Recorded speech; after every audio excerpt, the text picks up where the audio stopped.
نواز شریف وزیر اعظم پاکستان اس وقت دورہ چین پر ہیں اور بہت زیادہ وہاں پر ڈسکشن کی جا رہی ہے بلٹ ٹرین کے حوالے سے. یہ بہت میں پہلے انہوں نے قوم کو، میں پرٹیکولرلی کو میاں نواز شریف کی بات نہیں کر رہا، اپنے حکمران طبقات، یہ جتنے بھی لوگ ہیں، پہلے انہوں نے قوم کو ٹرک کی بتی کے پیچھے لگایا ہوا تھا، ٹھیک ہے. اب انہوں نے بلٹ ٹرین کی بتیوں کے پیچھے قوم کو لگا دیا. بھاگ بھاگ کے یہ بیچارے، ان کے سانس اکھڑ جائیں گے، ہاتھ کچھ نہیں آئے گا. تو یہ جو موٹر ویز، بلٹ ٹرینز، یہ انڈر گراؤنڈ، یہ اس طرح کے جتنے بھی کام ہوتے ہیں یہ بہت خوبصورت ہیں، لیکن یہ ایک خاص وقت پہ اچھے لگتے ہیں. ایک خاص مقام جب ایک قوم اچیو کر لیتی ہے، خاص مرحلہ ہے جس میں جب داخل ہوتی ہے تب یہ چیزیں جچتی ہیں. اس وقت پریکٹیکلی صورتحال یہ ہے کہ یہ سب ڈرامہ ہے، ٹھیک. میں جانتا ہوں اس سے روزگار ملے گا، کوئی یہ وہ وغیرہ، پریورٹیز میں یہ نہیں آ رہا. جہاں آپ کے پاس کھانے کو روٹی نہیں ہے، پینے کو پانی نہیں ہے، جلانے کو بجلی نہیں ہے، آپ کی ریکوائرمنٹس بالکل ہی اور ہیں. یہ میگا پروجیکٹ سے پیچھے ایک سائنس ہوتی ہے، بڑا کام ہوگا تو بڑے کھانچے بھی ہوں گے. اینی وے، یہ ایسے گھر کی طرح ہے، یہ ملک جیسے چلایا جا رہا ہے کہ گھر ہے جس میں بچے بھوک سے بلک رہے ہیں، گھر کی بیبیوں کے تن پہ کپڑے پھٹے ہوئے ہیں، گھر کے بزرگ علاج کے لیے سینک رہے ہیں، ٹھیک ہے، گھر گروی پڑا ہے، بچوں کے نام سکول سے کٹ چکے ہیں چونکہ فیس نہیں دی گئی. ایسے گھر میں باپ اگر شینڈلیر خرید لائے گا یا گاڑی خرید لائے گا، اس بھوکے ننگے گروی پڑے گھر کے باہر وہ گاڑی چاٹنی ہے کسی نے.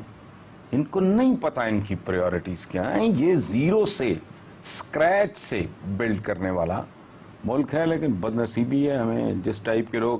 اب اندازہ لگاؤ، یہ سینچری ماشاءاللہ ڈار صاحب کے ہوتے ہوئے یہ عزت، یہ اعزاز انہیں ملا ہے کہ ڈالر 100 سے اوپر چلا گیا ہے. اور یہ وہ آدمی ہے جو کہہ رہا تھا آنکھوں میں آنکھیں ڈال کے، میں نے تب بھی مذاق اڑایا تھا کہ وہ کیا بھکاری کی کیا آنکھیں ہونی ہیں. میں نے تو باہوں میں باہیں ڈالو. اب ان کی ساری شرائط ماننی ہے، وہ طوفان آئے گا. اوپر سے اثاثے بیچنے کی بات ہو رہی ہے.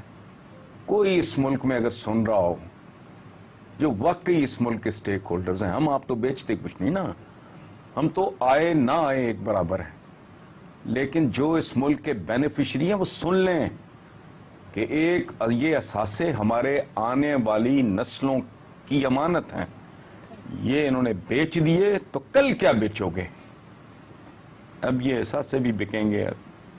ظلم کی انتہا یہ ہے کہ قومی بچت اسکیموں میں 1.5 لاکھ روپے تک کی جس کی سیونگ، کیا اوقات ہے آج کل 1.5 لاکھ روپے کی؟ اس پہ جو چھوٹ ہوتی تھی ان ظالموں نے وہ بھی ختم کر دی ہے. انہیں ان کی بددعاؤں سے بھی ڈر نہیں لگتا. دیوگان کا کیسے؟ میں وہی کہتا ہوں کہ غریب بیوہ بھی چھوڑیں.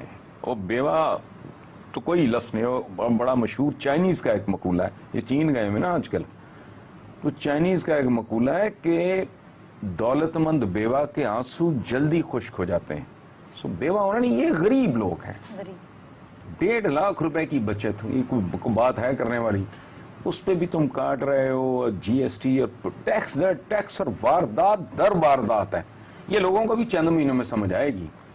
میں نے لکھا ہے ریسنٹلی کہ 6 مہینے کے بعد، ابھی ان کو مشکل مہینہ ہوا شاید، 6 مہینے کے بعد ان کو پیپلز پارٹی کی حکومت فرشتوں کی حکومت نظر آئے گی.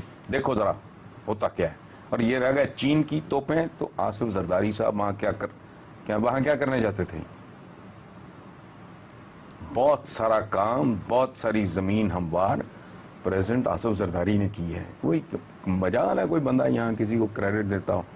میں پیپلز پارٹی کا بھی اتنا ہی بڑا کریڈٹ ہوں، لیکن بہت زبردست کام، یہ گوادر شوادر، یہ سارے معاملات زرداری صاحب نے بہت محنت کی ہے چین کے ساتھ معاملات میں. اور اتنے رومانٹک ہونے کی ضرورت نہیں، یہ وقت بتائے گا. پتہ نہیں کب یہ بات سمجھ آئے گی. اول تو ابھی دور تک چین کے سپر پاور بننے کے امکانات نہیں ہیں، دور دور تک نہیں ہیں. اگر کبھی ہو گیا تو سمجھ آ جائے گی. نیکسٹ ڈور سپر پاور بیٹھی ہو تو وہ کیسی ہوتی ہیں. یہ امریکہ یہ اتنے گئے گزرے لوگ ہیں. جب سوویت یونین ٹوٹنا اسے کہنا نہیں چاہیے کہ روس ہو گیا. روس کو تو کچھ نہیں ہوا. اوریجنل روس تھا. جو انہوں نے نگلا ہوا تھا وہ انہوں نے اگل دیا. روس تو قائم ہے. تو یہ اس وقت دھمالیں ڈال رہے تھے یہ جاہل. تو ہمارے جیسے بیچارے، میں اس وقت سوچ رہا تھا کہ دنیا میں ایک بدماش رہ گیا ہے تو وہ تو تگنی کا ناچ نچائے گا ساری دنیا کو. اب ان کو بڑا شوق ہے نا، شہد سے میٹھی پہاڑوں سے اونچی. یہ دت بھارتی کے ناول پڑھنے والے لوگ ہیں. اور سمندروں سے گہری. یہ ملکوں کے درمیان اس طرح کے رومانس نہیں ہوتے ہو بھائی، ہوش کرو. یہ تو برادر اسلامی ملک، ان میں ایسا رومانس نہیں ہوتا. تاریخ تمہاری گواہ ہے. مجھے آج تک سمجھ نہیں آئی کہ ایران اور عراق کی جنگ اور اتنا لاکھوں بندے کا مرنا اور اتنے سال لمبی جنگ، اس میں سے نکلا کیا تھا؟ وہ شروع کیوں ہوئی تھی؟ وہ ختم کیسے ہوئی ہے؟ یہ برادر اسلامی ملک. چائنیز کا تو ان کو سمجھ آ جائے گی. وہ پوری دنیا میں اپنے پر پھیلا رہے ہیں. پوری دنیا میں اپنا وہ جسے کہتے ہیں نا سیڈ پھینک رہے ہیں. دھندا ہو رہا ہے. یہ شہد سے میٹھی اور پتہ نہیں کیا جملے بازیاں جو ان کو ان کے علاوہ آتا ہی کچھ نہیں.